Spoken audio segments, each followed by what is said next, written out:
এক ছেলে ও তার বাবা একটি পার্কের ভিতর দিয়ে হাঁটছিল। ছেলেটির বয়স ছিল মাত্র 2 বছর। ছেলেটি হাঁটতে হাঁটতে দূরে একটি কাক দেখতে পায়। কাকটি দেখতে পাওয়ার সাথে সাথে ছেলেটি তার বাবাকে জিজ্ঞেস করলো, বাবা ওইটা কি? তখন তার বাবা উত্তর দিল, বাবা ওইটার নাম কাক। ছেলেটা 2 মিনিট পর বাবাকে আবার প্রশ্ন করলো, বাবা ওইটার নাম কি? বাবা আবার উত্তর দিল, ওইটি কাক।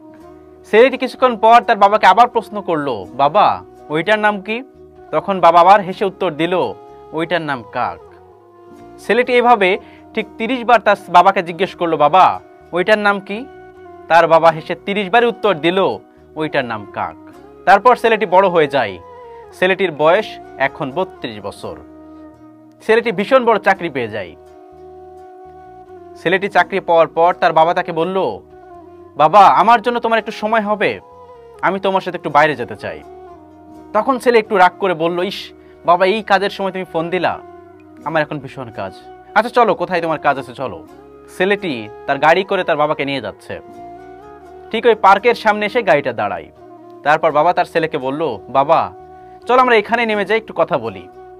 বাবা এবং ছেলে ঠিক সেই দিনকার মতো, সেই 30 বছর আগে যেভাবে হাঁটছিল ঠিক সেভাবে হাঁটতে শুরু করেছে। এখন ছেলে অনেক ম্যাচিউর হয়েছে, ছেলে চাকরি করে। দূরে একটি কাক দেখতে পায় বাবা। যখন দূরে কাক দেখতে পায় বাবা তখন তার ছেলেকে জিজ্ঞেস করে, বাবা বলতো ওই প্রাণীটির নাম কি? তখন ছেলে একটু রাগ করে বলিস, বাবা তোমার সেদিনই চশমা কিনে দিলাম, তুমি কি দেখতে পাচ্ছ না এটা কি? ওইটা একটি কাক। বাবা হাঁটতে হাঁটতে ছেলের কাছে 2 মিনিট পর আবার প্রশ্ন করলো, বাবা বলতো আমাকে ওই প্রাণীটির নাম কি? তখন ছেলে ভীষণ রেগে যায়। বাবা তোমাকে তো বললাম এটার নাম কাক, তুমি বারবার কেন একই প্রশ্ন করতেছো? তুমি চোখে দেখতে পাও না? তখন তার বাবা সেই 30 বছর আগে, তার যখন সে ছোট্ট ছিল 2 বছর বয়সে যখন পার্কে ঘুরতে গেছিল সেই কাহিনীটি মনে করিয়ে দিচ্ছে। বাবা ঠিক 30 বছর আগে, তখন তোমার বয়স ছিল মাত্র 2 বছর, আমি আর তুমি পার্কে ঘুরতে এসেছিলাম। তুমি একটা কাক দেখে আমাকে বারবার প্রশ্ন করেছিলে, বাবা ওই প্রাণীটির নাম কি? আমি তোমাকে বারবার হেসে উত্তর দিয়েছিলাম, বাবা ওই প্রাণীটির নাম হলো কাক। আমার মনে আছে তুমি এই প্রশ্নটি আমার 30 বার করেছিলে, আর আজকে আমি তোমাকে 3 বার প্রশ্ন করেছি, বাবা আমাকে বলো তো ওই প্রাণীটির নাম কি? তুমি রেগে গিয়েছো, বুঝলে তো বাবা? তুমি এখন অনেক বেশি সময় দিতে পারো না আমাদেরকে। আর ছোট্টবেলায় আমি তোমাকে কোলে করে নিয়ে এই পার্কে ঘুরে বেড়াতাম, আর তোমার হাতে এখন 15 মিনিট সময় নেই। বাবাটি কথাটি বলার পর অঝোর ধারায় কাঁদতেছে।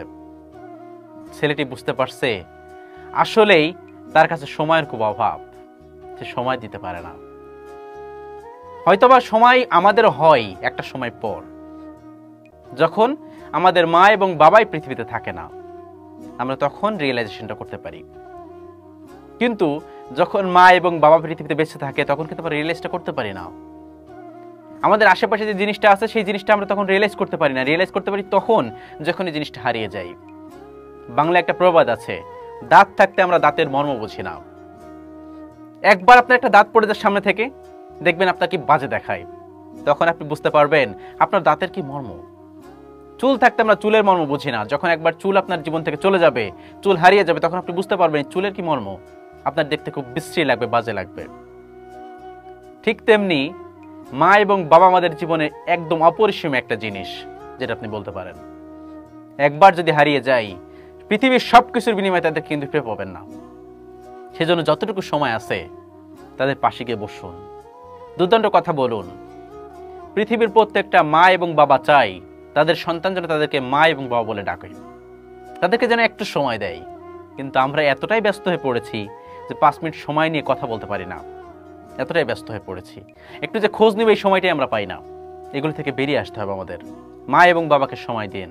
মনে রাখবেন সূর্যের তাপ যেমন প্রখর, ঠিক তেমনি মা এবং বাবা না থাকলে পৃথিবীর চাপটা এরকম প্রখর হয়ে যাবে আমাদের জীবনে।